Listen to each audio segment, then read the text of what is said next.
സുനിത വില്യംസും ബൂച്ചും ബഹിരാകാശത്ത് 6 മാസം പിന്നിട്ട് കഴിഞ്ഞു. അതിനിടയിൽ ഒരുപാട് കുപ്രചരണങ്ങളൊക്കെ നടക്കുന്നുണ്ട്. അർത്ഥസത്യങ്ങളും അസത്യങ്ങളും ഒക്കെ പ്രചരിപ്പിക്കപ്പെടുന്നു. സുനിത വില്യംസിൻ്റെ ആരോഗ്യം ക്ഷയിച്ചു, അവർ വല്ലാത്ത അവസ്ഥയിലാണ്, രോഗബാധയാണ്, ഇങ്ങനെയൊക്കെ എല്ലാം പറയുന്നുണ്ടെങ്കിലും സുനിത വില്യംസിന് ഏറ്റവും ലേറ്റസ്റ്റ് ആയിട്ട് വന്ന ഇൻഫർമേഷൻ അനുസരിച്ച് അവരുടെ ആരോഗ്യത്തിന് യാതൊരു പ്രശ്നവുമില്ല. ഏറ്റവും ലേറ്റസ്റ്റ് വിവരങ്ങളുമായി മധു കൊട്ടാരക്കര അമേരിക്കയിൽ നിന്ന് തത്സമയം ചേരുകയാണ്. മധു, ലോകമാകെ ഉത്കണ്ഠയിലാണ് ഈ സുനിത വില്യംസിന് ശാരീരിക പ്രശ്നങ്ങളുണ്ട് എന്നറിഞ്ഞപ്പോൾ. എന്നാൽ അതിന് മാറ്റമുണ്ടായി എന്ന വാർത്തകൾ വരുന്നു. ഏറ്റവും ലേറ്റസ്റ്റ് ആയിട്ടുള്ള വിവരങ്ങൾ എന്തൊക്കെയാണ്?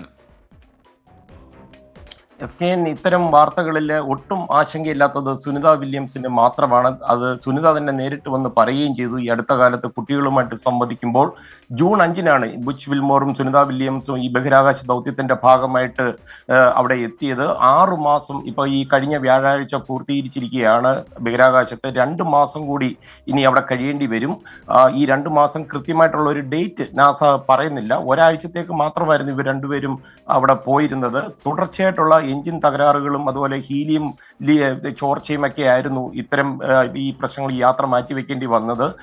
ഈ നാസയെ സംബന്ധിച്ച് നമ്മൾ മാധ്യമങ്ങളോ അല്ലെങ്കിൽ മറ്റുള്ള ആൾക്കാരും ഒക്കെ സുനിത വില്യംസ് കുടുങ്ങിക്കിടക്കുന്നു എന്ന ആ വാക്ക് ഉപയോഗിക്കുന്നത് തന്നെ നാസയ്ക്ക് തീരെ ഇഷ്ടപ്പെടുന്നില്ല. നാസ പറയുന്നത് വ്യത്യസ്തമായ ഒരു പാതയിലൂടെ സഞ്ചരിക്കുന്ന ഒരു ബഹിരാകാശ ദൗത്യം എന്നാണ് അതിനെ വിശേഷിപ്പിക്കേണ്ടത്.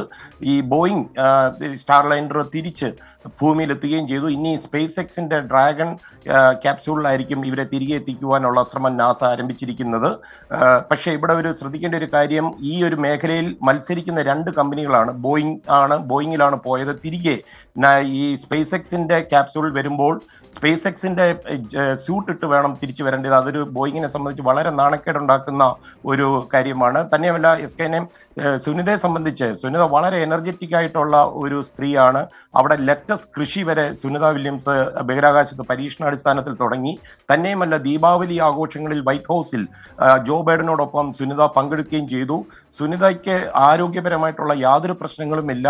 ബഹിരാകാശത്തുണ്ടാകുന്ന ചില മാറ്റങ്ങൾ കാരണം അവരുടെ മുഖത്ത് അങ്ങനെയൊക്കെ സംഭവിച്ചത് മാത്രമാണ്. അവര് നല്ലൊരു മാരത്തോൺ ഓട്ടക്കാരിയായിരുന്നു. തുടർച്ചയായിട്ട് മാരത്തോണിൽ പങ്കെടുക്കുന്നതാണ്. അതുകൊണ്ട് അത്തരം യാതൊരു ആശങ്കയും വേണ്ട. സുനിത സുരക്ഷിതമായിട്ട് ഭൂമിയിലെത്തും. SKN.